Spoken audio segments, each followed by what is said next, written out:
and in the 2 American carrier battle groups that you sent to the region to back up those words with action. But above all, Mr. President, the world sees that support in the moral clarity that you have demonstrated from the moment Israel was attacked. You've rightly drawn a clear line between the forces of civilization and the forces of barbarism.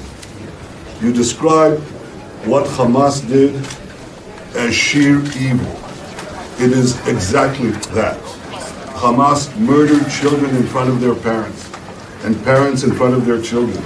They burnt people alive. They raped and murdered women.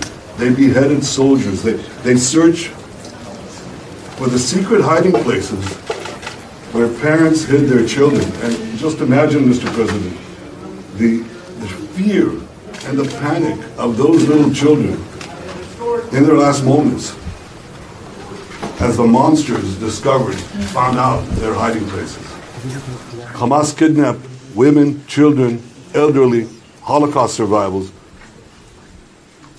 I know you share our outrage on this, and I know you share our determination to bring these people back. On October 7th, Hamas murdered 1,400 Israelis, maybe more. This is in a country of fewer than 10 million people. This would be equivalent to over 50,000 Americans murdered in a single day. That's 29 11s. That is why October 7th is another day that will live in infamy. Mr. President, you rightly said that Hamas is worse than ISIS.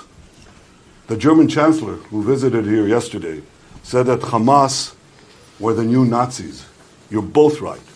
And just as the civilized world united to defeat the Nazis and united to defeat ISIS, the civilized world must unite to defeat Hamas. I can assure you, Mr. President, Israel is united to defeat Hamas. And we will defeat Hamas and remove this terrible threat from our lives. The forces of civilization will prevail for our sake, for your sake, for peace and security in our region and in the world. Mr. President, for the people of Israel, there's only one thing better than having a true friend like you standing with Israel, and that is having you standing in Israel. Your visit here is the first visit of an American president in Israel at a time of war. It is deeply, deeply moving. It speaks to the depth of your personal commitment to Israel. It speaks to the depth of your personal commitment to the future of the Jewish people and the one and only Jewish state. So I know I speak for all the people of Israel when I say, thank you, Mr. President. Thank you for standing with Israel today, tomorrow, and always. Mr. Prime Minister, thank you very much.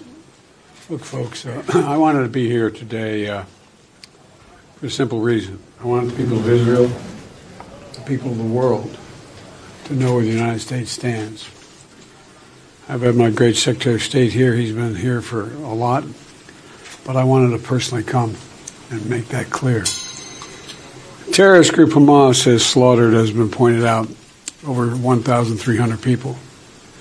And there's not hyperbole to suggest slaughtered. And including 31 Americans as part of that. And they've taken scores of people hostage, including children. You said, imagine what those children hiding from Hamas were thinking. It's beyond my comprehension to be able to imagine what they're thinking.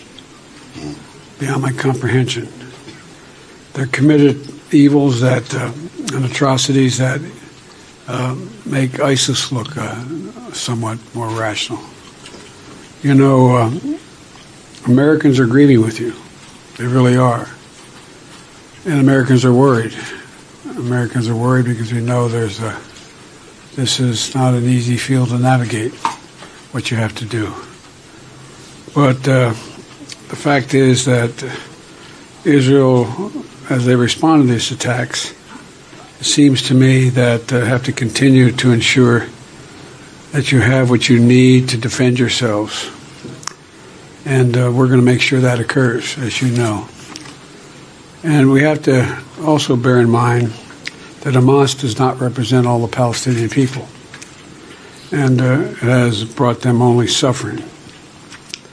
You know, years ago I asked the Secretary of State when he and I were working in the Senate to write something for him, and he said, he wrote a line that I think is appropriate.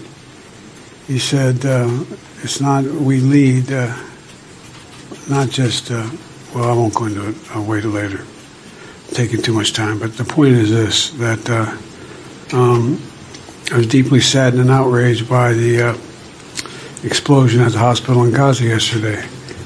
And based on what I've seen, it appears as though it was done by the other team, not you. But there's a lot of people out there not sure. So we've got to overcome a lot of things. And it also means encouraging life-saving capacity to help the Palestinians who are innocent, caught in the middle of this. And well, at any rate, that's who we are. Not just me, but I mean that's who the United States is. And it's just not the example of our power; it's the power of our example. It's almost as important. The world's looking. Israel has a value set like the United States does, and other democracies, and they're looking to see what we're going to do. So, Mr. Prime Minister, I'm very happy to be back in Israel with you. Thank you for having me, and I'm looking forward to having a thorough discussion about where everybody goes from here. But thank you, and I want to say to the people of Israel, their courage, their commitment, their bravery is stunning. It's really stunning. I'm proud to be here. Thank you.